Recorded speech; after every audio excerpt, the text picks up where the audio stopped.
to do is more equal society, where as many women as many men are starting up businesses that will create employment, because that's what we're about. We have raised the issue of there's many inequality areas. For instance, a woman, an employer, a woman in maternity leave, has to give much longer, has to earn many more PRSI contributions than an employee. There are many, many inequalities.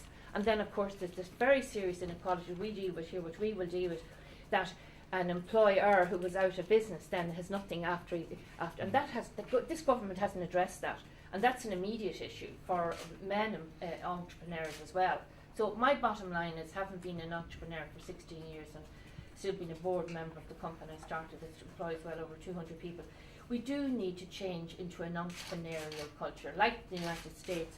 My colleague Kate, my intern over there from the United States, we do need to become a dynamic society and create employment and etc. etc. I think Mary in her foreword does actually say that many of these proposals would have applicability to male entrepreneurs as well. Yeah. But given the fact that there is difference in terms of statistics, the reality of participation, entrepreneurial participation, is different between male and female at the moment, between men and women.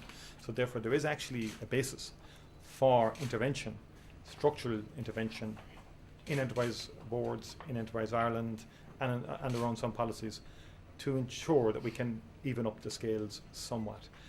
And it is proven even in electoral politics that there are issues peculiar to women which can act as a barrier to full participation.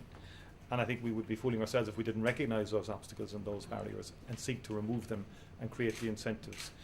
Mary is right also insofar as this will form part of a broader entrepreneurial platform that we will be presenting as a party into the future.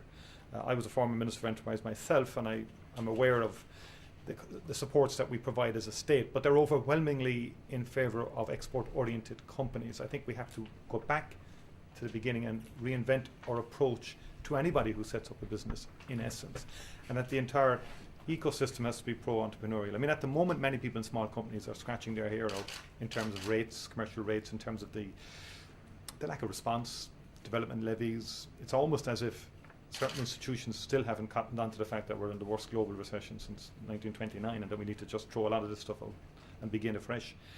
Because 800,000 people before the bust were involved in SMEs, working. That is going to be the engine room of the economy for the next decade or so. And so that whole idea of embedding an entrepreneurial culture from the beginning of schooling onwards is absolutely an essential point. And I think that's where this policy speaks most strongly to.